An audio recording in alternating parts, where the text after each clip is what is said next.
Amigos, hoy queremos entrar en una traición, la que ha cometido España al menos 2 veces con una de sus provincias, que era el Sáhara. El Sáhara fue una provincia más del Estado español hasta que en 1975 se regaló esa provincia a quien llegara antes, entre Marruecos y Mauritania. Es lo que llamamos la Marcha Verde. Hoy sabemos, y nos lo han contado en este programa miembros de inteligencia española, bueno, pues que el rey de España prometió que nunca les abandonaría, pero había pactado ya con Marruecos, con el padre de Mohamed VI, ceder esa provincia y dejarla en manos del primero que llegara.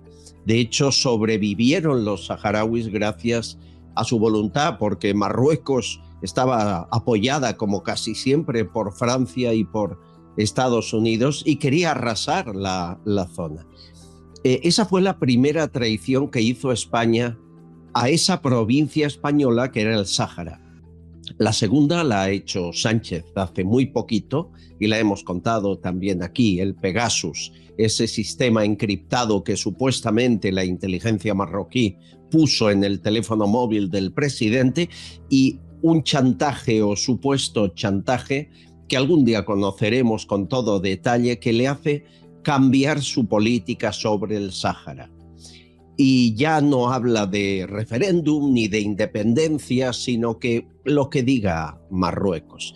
Es por eso que hemos de explicar qué está pasando ahí, por qué el PSOE tiene esa obsesión casi enfermiza con Marruecos, con aliarse con el gobierno marroquí. ¿Qué está pasando? ¿Qué sucede? Hay un activista saharaui que hace un año estuvo en la ONU y dijo cosas como estas en Nueva York.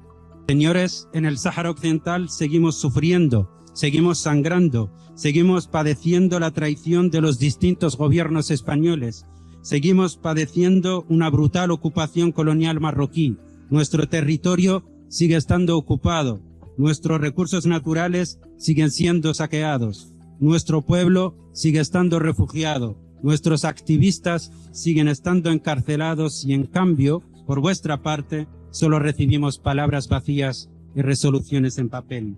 Lamentablemente, esta Organización de las Naciones Unidas, más que una herramienta que garantiza el derecho de los pueblos a ser libres y soberanos, se ha convertido en un instrumento en manos del poder imperialista. Por eso he querido estar hoy en la sede de las Naciones Unidas ante este comité, para recordarles una vez más que esto, más que las Naciones Unidas, parece el imperialismo unido. Más que las Naciones Unidas parece la colonización unida, más que las Naciones Unidas parece el poder económico unido. Ha escrito un libro llamado Un viaje a la libertad y hoy está con nosotros. Taleb Ali-Salem, bienvenido, ¿cómo estás? Bien hallado, muchísimas gracias por la invitación y por el espacio, y encantado de estar con usted, que ya le he dicho en privado que llevo mucho tiempo siguiendo su trayectoria, ¿no? Eres muy amable, yo también siguiendo la tuya y pensando que podríamos ser dos ciudadanos de diferentes provincias españolas, ¿no? Pero todo cambió. ¿Qué pasa? ¿Por qué España traiciona tanto al Sáhara?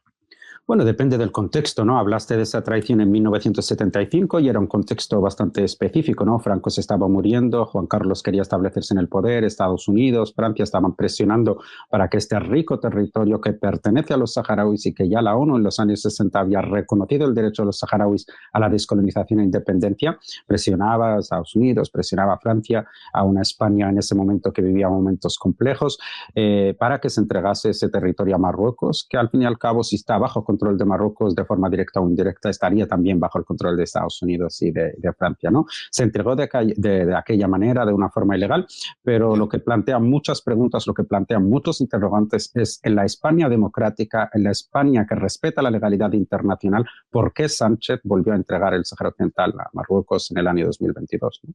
¿Y tú sabes por qué? Bueno, hay muchas explicaciones, pero hasta el momento no tenemos un motivo claro, ¿no? Se habla de chantaje, se habla de Pegasus, se habla incluso de algún tipo de información que Marruecos pueda tener relacionada a los atentados del 2004, ¿no? En España, pero hasta el momento no hay ninguna explicación lógica de por qué el gobierno de Pedro Sánchez está tan entregado, está tan sumiso a Marruecos, no solo en lo que respecta al Sáhara Occidental, sino también a lo que respecta a la soberanía española, porque Marruecos reclama también Ceuta y Melilla, reclama aguas Canarias, incluso reclama alguna isla de las Islas Canarias, y frente a todas estas peticiones y ideología expansionista marroquí, no hay ninguna reacción por parte del gobierno socialista. Bueno, casi lo contrario. Estoy pensando en la exministra Trujillo de Zapatero, que ofreció Ceuta y Melilla a Marruecos y dijo que claro que eran suyos. Nunca habíamos oído nada así. Y ahí sigue paseándose todo el socialismo patrio. ¿Qué tiene el PSOE en Marruecos? ¿O qué es lo que no quieren que sepamos que tiene? Porque algo hay ahí. Bueno, desde la llegada de Zapatero, bueno, esto ya desde muy lejos, desde Felipe González, ¿no? Que más tarde pues, se le regaló un palacete en Tánger del que disfruta todavía, pero yo creo que todo empezó esa Me relación casi. dijeron que lo había vendido a la familia de Bin Salman. No sé Eso es, se si... escribió en prensa que había vendido ese palacete, pero sigue disfrutando de una residencia en Tánger, según publica la prensa marroquí, y es muy asiduo. José Bono sí se ha hecho un palacete nuevo, creo recordar, ¿no? Eso es, José Bueno se ha hecho un palacete, Zapatero no deja de ir, va cada 2 o 3 meses a dar conferencias muy bien pagadas, también Aguilar, ¿no? Que es el eurodiputado socialista, no deja de Sí. promocionar Marruecos dentro de la Unión Europea, hacer lo mismo, muchísimos socialistas. Entonces hablamos de una relación casi personal y hablamos de que el Partido Socialista está haciendo trabajos de lobismo, de presión y de apoyo a Marruecos dentro de Europa y dentro de España, que en muchas ocasiones contradicen hasta los mismos intereses del Estado español, lo que volvemos a decir que plantea muchos interrogantes que algún día, como bien has mencionado, yo creo que serán revelados porque es impresionante, ¿no? Este lacayismo del Partido Socialista a Marruecos. Es tremendo. Fíjate que ahora se está rearmando España para defenderse de Putin y somos muchos los que pensamos que el verdadero riesgo viene de Marruecos, de Mohamed VI. Además, no se esconden. ¿Tú le ves capaz a Mohamed VI de hacer una marcha verde, por ejemplo, y ocupar Ceuta y Melilla en breve? Bueno, yo creo que si hace 2 o 3 años alguien hubiese dicho que Mohamed VI, el régimen marroquí, habría utilizado la migración como una hoja de presión política, muchos nos habrían acusado de conspiranoicos, pero fue en el año 2022 cuando se recibió al presidente saharaui líder del Frente Polisario que Marruecos, en una contraofensiva contra ese recibimiento en España al líder del Frente Polisario, lanzó a 10.000 personas en un mismo día hacia las fronteras de Ceuta y Melilla y que el mismo Parlamento Europeo llegó a calificar por primera vez en la historia. El Parlamento Europeo aprobó una resolución de condena a Marruecos por instrumentalizar a las personas migrantes como hoja de presión política. Esto yo creo que también es conocido como una forma de guerra híbrida, ¿no? Entonces Claro. no se descarta para nada una marcha verde, no se descarta una ofensiva militar, porque también aquí, bueno, ¿cómo va a atacar Marruecos? Pues ya lo intentó con el islote de Perejil, mandó a sus soldados, quería hacerse y era una pequeña prueba. Si ahora mismo haces un repaso por las declaraciones de los principales líderes de partidos políticos en Marruecos, incluso cercanos a la Casa Real, todos te dicen que la cuestión de Ceuta y Melilla, de recuperar también las Islas Canarias, solo es una cuestión de tiempo, ¿no? Está reforzando su alianza con Israel, se están armando y yo creo que, como bien has señalado, España debe entender que el peligro viene del sur y no de Rusia. Es tremendo lo que dices. A la vez, recordemos, la OTAN no protege ni a Ceuta ni a Melilla, están fuera del Tratado de Protección. El rey Felipe VI jamás ha pisado Ceuta y Melilla como rey. Es evidente que no lo hace para no molestar a Mohamed VI. O sea, hay una serie de concesiones que hace que nos arrodillemos. La última que me llega, que hablaré con agricultores, me dicen que la empresa de agrícola, que es propiedad de la familia de Mohamed VI, ha puesto un montón de invernaderos en el Sáhara y está produciendo la mayoría de tomates que se venden en la Unión Europea. Antes eran españoles, ahora ya el top en ventas es marroquí. ¿Te consta que sea así? Sí, totalmente. De hecho, invito a tus seguidores a investigar sobre una declaración muy importante del padre del actual rey, el que fuera rey de Marruecos antes de Mohamed VI, que es su padre Hassan II, que llegó a declarar en los años 80 que Europa quiso imponer unos aranceles, ¿no? O la Unión Europea quiso imponer unos aranceles a los productos, especialmente a los tomates, que, bueno, tiraban por el suelo el mercado europeo, especialmente el español o el portugués, porque debido a que Marruecos era básicamente el principal digamos, proveedor de tomates. Y el rey llegó a declarar, y esto está escrito y está publicado por la prensa en aquel entonces, si no nos dejan en Europa exportar nuestros tomates, exportaremos terroristas. Era una amenaza clara y bueno, yo creo ¿Eso que... dijo Hassan Sí, II? de hecho está publicado y lo hemos publicado en redes Si no sociales. nos dejan exportar nuestros tomates, exportaremos terroristas. Sí, Y en esa época no existía Daesh no todavía, ¿no? existía Daesh, pero yo esto lo iba a conectar con todo lo que vino más tarde en Europa, todos los atentados que en un 98%, según una revista belga, en un 98% los atentados cometidos por grupos terroristas radicales islamistas en Europa son cometidos por personas de nacionalidad marroquí y si se investiga un poco siempre de forma directa o indirecta, presuntamente tenían relación con los servicios de inteligencia marroquíes. Entonces yo creo que solo tenemos que atar un poquito de hilos, ¿no? También aquí se plantea una pregunta, ¿por qué se le facilita a Marruecos sin ningún tipo de condición, sin ningún tipo de reglamento que exporte sus productos, que exporte sus tomates, sus melones, sus sandías y demás, incluso dañando el mercado español, dañando al agricultor español y al agricultor europeo? Sin ningún tipo de explicación. ¿Por qué se hace esto solo con Marruecos? Porque también hay países en el norte de África que son grandes productores, como Argelia, Túnez, Libia, pero no se hace esto con ellos, solo se hace con Marruecos, ¿no? Creo que las declaraciones del rey o del padre del actual rey podrían dar la respuesta a esa pregunta. 98% de atentados en Europa hechos por personas de nacionalidad marroquí. Y me viene a la cabeza el 11M, que muchos creen que Marruecos estuvo detrás de las bombas en Atocha. ¿Sabes algo más?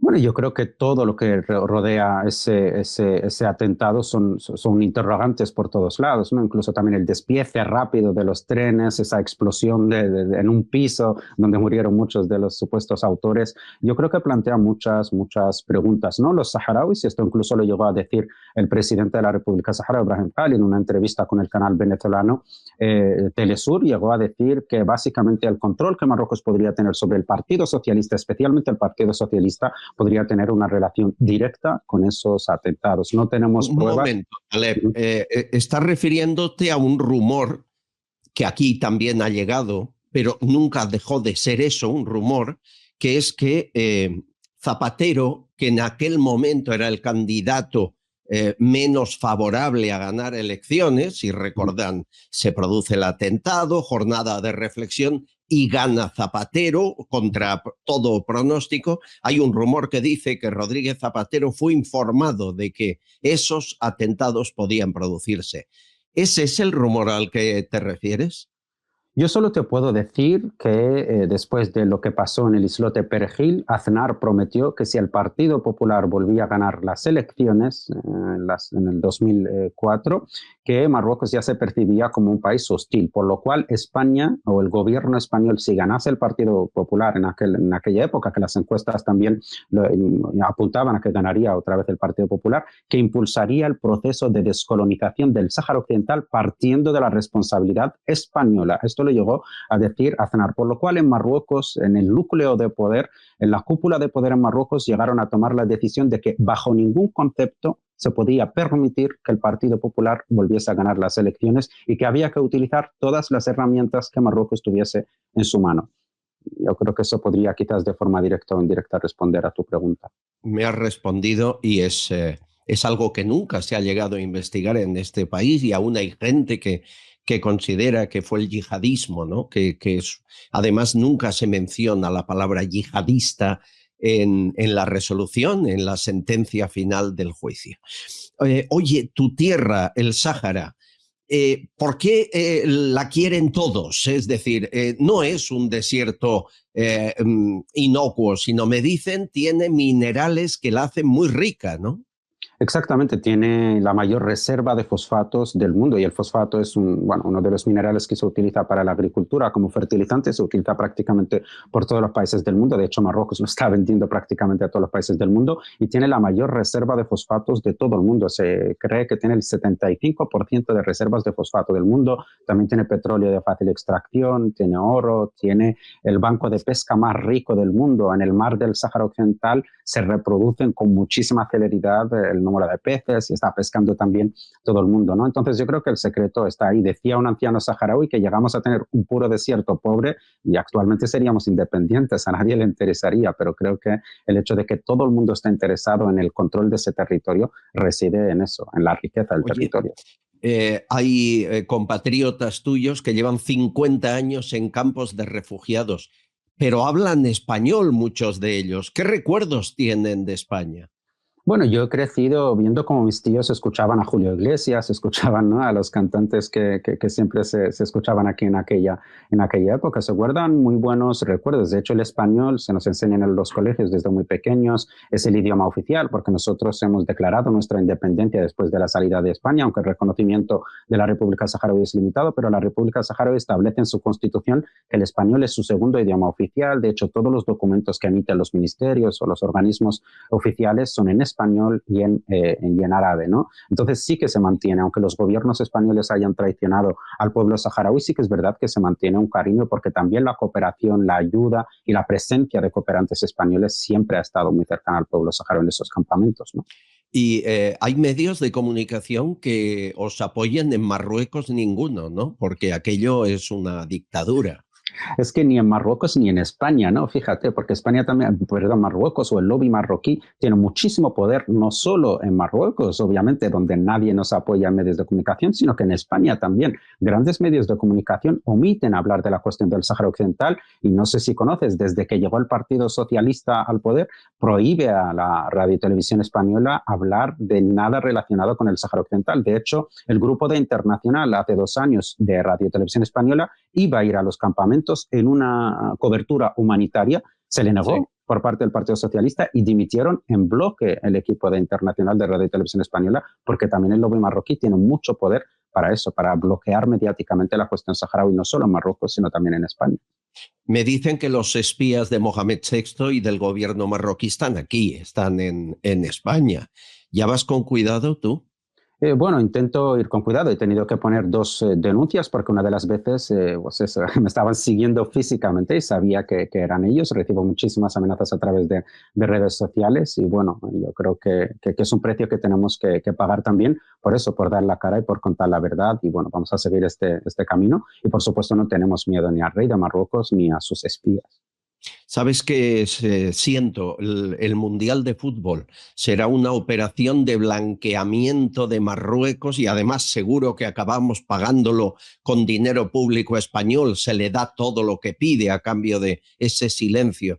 ¿Tú también piensas que será así? Totalmente, de hecho Marruecos quiere el Mundial para eso, ya está preparando estadios en los territorios saharauis ocupados porque para ellos organizar un partido del Mundial en territorio saharaui bajo ocupación marroquí es como una forma de reconocimiento de que ese territorio le pertenece, pero bueno, la Unión Africana ya se está movilizando porque la Unión Africana reconoce la República Saharaui y rechaza la ocupación marroquí, ya le ha dicho a Marruecos que eso no se permitirá. Los saharauis también dentro de los medios y la fuerza que tenemos nos estamos movilizando y yo creo que básicamente Marruecos va a utilizar ese mundial para blanquear su imagen y para blanquear su ocupación al Sáhara Occidental. Y lo que es peor, pagándolo con impuestos españoles, parte del mundial. No me cabe ninguna duda. Yo soy de los que he avanzado que el partido final se hará en Marruecos, estoy seguro, no en España ni en Portugal, ¿verdad? Si gobierna el Partido Socialista, no me cabe duda que el partido final será en Marruecos. Qué tremendo.